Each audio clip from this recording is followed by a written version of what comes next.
د نړۍ له هیوادونو سره بلد شئ. سویلي کوریا. نږدې 10,000 کاله وړاندې انسانان د کوریا ټاپووزمې کې اوسېدلي وو.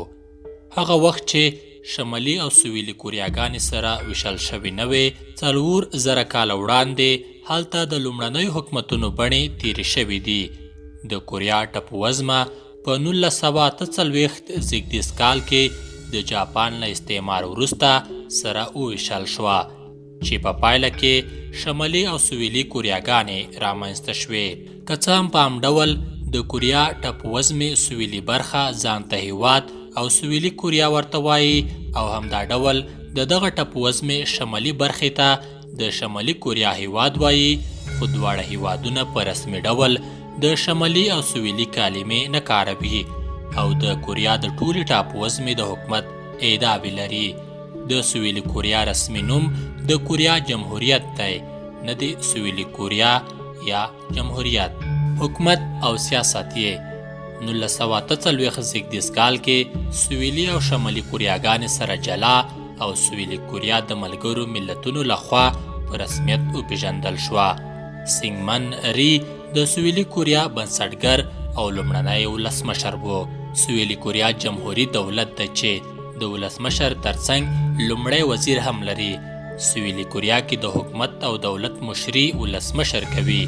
لومړی وزیر له ولسمشر راوروسته چارې سمبالوي. د سویلي کوریا پارلمان د یوې جرګې لرونکی او 300 غړي لري.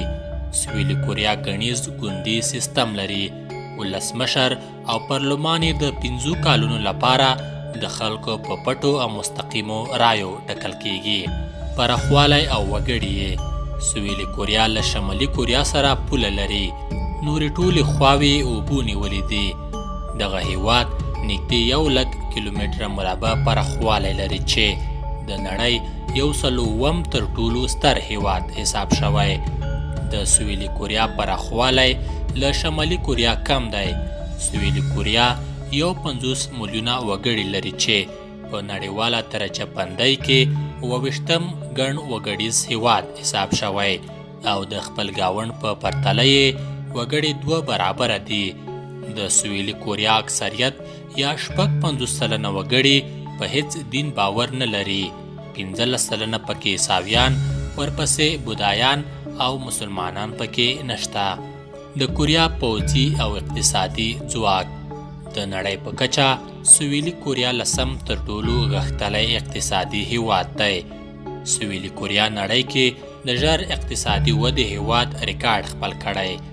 یو غریب او کرنیز هیواد او د یو نسل په موده کې د نړۍ په ستر صنعتي هیواد بدلیدل د سویلي کوریا جوړ شوی ریکارډ دی. سویلي کوریا له جاپان، چین، امریکا متحده ایالاتو، سعودي عربستان او آلمان سره د راکړې ورکړې اړیکې لري. د سویلي کوریا پوځ 600,000 دی، په داسې حال کې چې د شمالي کوریا پوځ 1,200,000 ته رسیږي. د سویلي کوریا پوځ د نړۍ 9م غښتلی پوځ حساب شوی دی.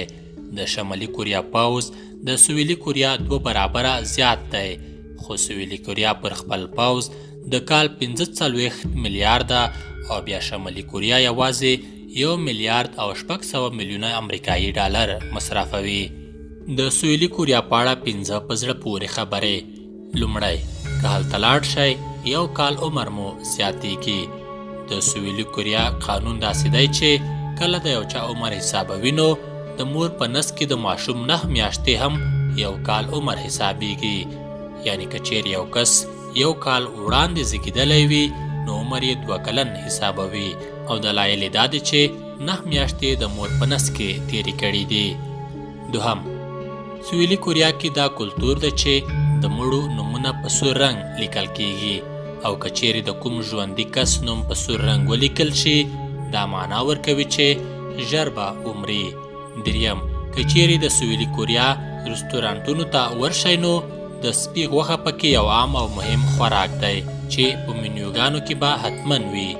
څلورم، د سامسونګ مشهور د ټکنالوژۍ شرکت سویلي کوریا کې دی. پنځم او وروستی، د سویلي کوریا نږدې 80% خاوره ځنګلونو پوښلې ده.